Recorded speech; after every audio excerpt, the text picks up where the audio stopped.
I'm 92 years old, and let me tell you something right now.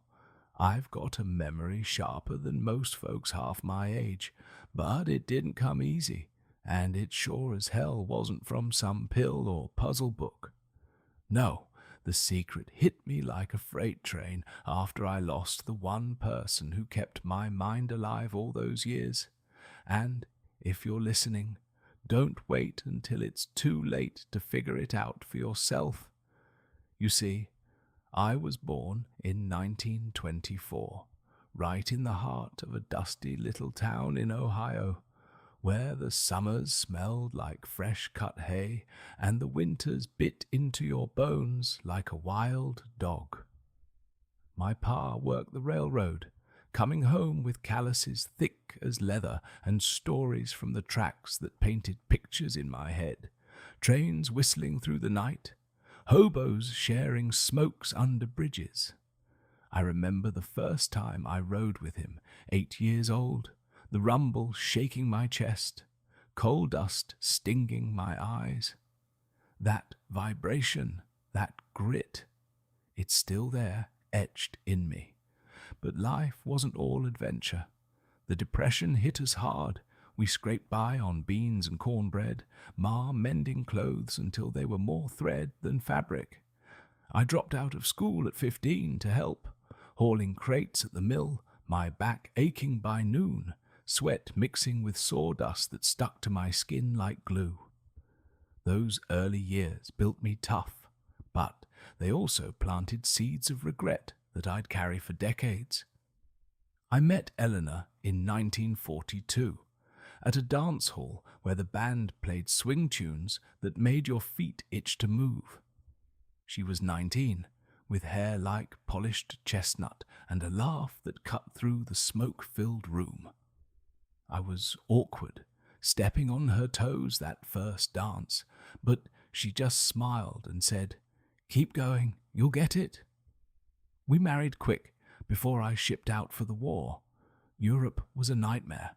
Mud in the trenches, the crack of gunfire echoing in my ears, friends gone in a blink. I held on to her letters, rereading them under flashlight, the paper soft from folding. "Come home to me," she'd write, and I'd picture her waiting, that same laugh warming the house. When I got back in 1945, we built a life in Cleveland, me working at the auto plant, her raising our 2 boys. Mornings smelled of coffee and bacon, the sizzle waking the house. But work ground me down, shifts that left me bone-tired, arguments over money that hung in the air like storm clouds.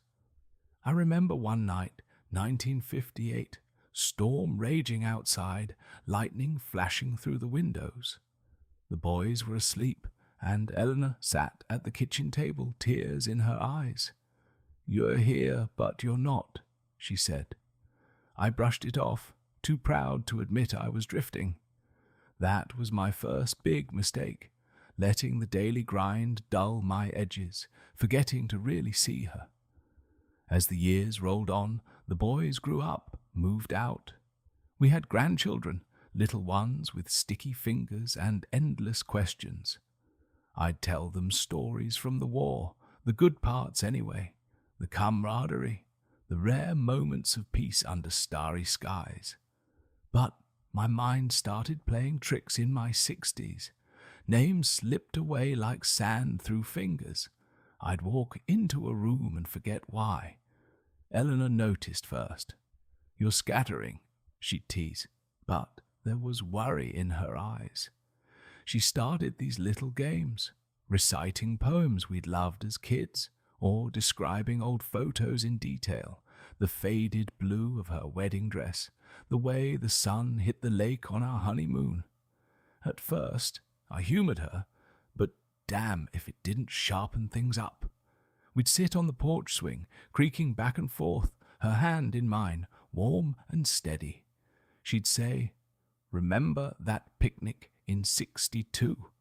The ants invaded the sandwiches, and we laughed till our sides hurt." And I'd see it all again. The checkered blanket, the buzz of bees, her head thrown back in joy. But tension crept in slow, like fog over water. In my 70s, Eleanor got sick. Cancer, the kind that steals you piece by piece. I watched her fade, her once vibrant eyes growing dim, the chemo leaving her frail as a bird. I regret not fighting harder for her, not pushing the doctors more. One afternoon, 1999, she was in the hospital bed, machines beeping like accusations. I held her hand and she whispered, "Don't let your memories go soft, John. They're all we've got." She passed that night, and the world went quiet. The house echoed without her, empty chairs, cold beds. My mind blurred worse then, grief wrapping around it like vines. I'd forget appointments, lose keys, stare at walls, replaying our fights, the times I chose work over her. That was the painful regret that nearly broke me. All those moments I took for granted, the evenings I came home late, snapping at her over nothing. I could have listened more, held her tighter. For months I wandered in a haze, the sharp edges of life dulled by sorrow. Friends said time heals, but it felt like a lie. Then came the unexpected realization, one crisp autumn morning in 2002. I was sorting through her things. Old letters, photos yellowed at the edges. I found a journal she'd kept, pages filled with our stories. Not just the big events, but the small ones. The way I'd whistle while shaving, our quiet walks hand in hand. Reading it, tears blurring the ink, it hit me. The secret to my sharp memory wasn't some trick. It was her. No deeper than that. It was actively cherishing, reliving, sharing those moments. Memory isn't passive. It's a muscle you work by feeling it all again, the joy and the hurt. I started then, deliberate-like. Every day I'd sit with a cup of black coffee, steam rising like memories, and recount a day from our life.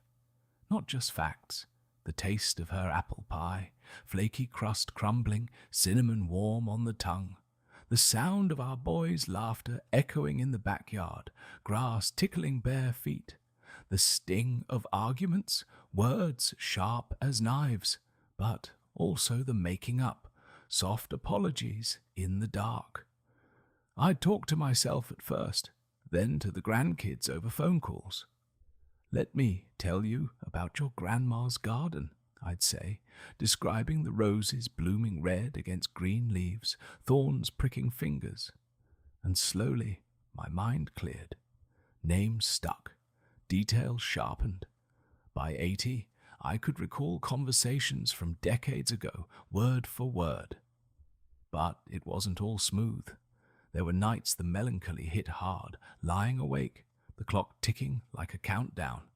I'd think about time slipping away, how at 20 life feels endless, a vast ocean. At 92 it's a puddle evaporating in the sun. Relationships fray if you don't tend them, mistakes pile up like unpaid bills. I regretted pushing my sons away during tough times, too stubborn to ask for help. One son, Mark, we had a falling out in 85 over money, harsh words exchanged, doors slammed. We didn't speak for years. That regret gnawed at me, building tension like a storm brewing. Then, in 2015, he showed up unannounced, grey in his hair, eyes like mine. "Dad, life's too short," he said. We talked through the night, reliving old hurts, forgiving. That mending, it locked those memories in tighter, made my mind a steel trap. Now, at 92, my memory's my companion. I remember the scent of rain on pavement from childhood storms, the weight of my uniform in the war, Eleanor's last smile. The secret. It's not puzzles or diets, though those help. It's diving deep into your life, feeling every ripple, the loves, losses, the quiet beauties.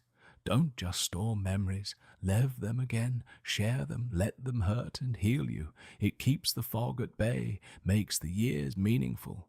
Listen close, because this is for you. Life's a fleeting thing, a whisper in the wind. Don't wait for regret to teach you. Grab hold of your moments now. Tell someone you love them. Forgive that old grudge. Savor the small joys. One day, you'll be old like me, looking back, and you'll want those memories sharp, not faded ghosts. Think on that tonight as you drift off.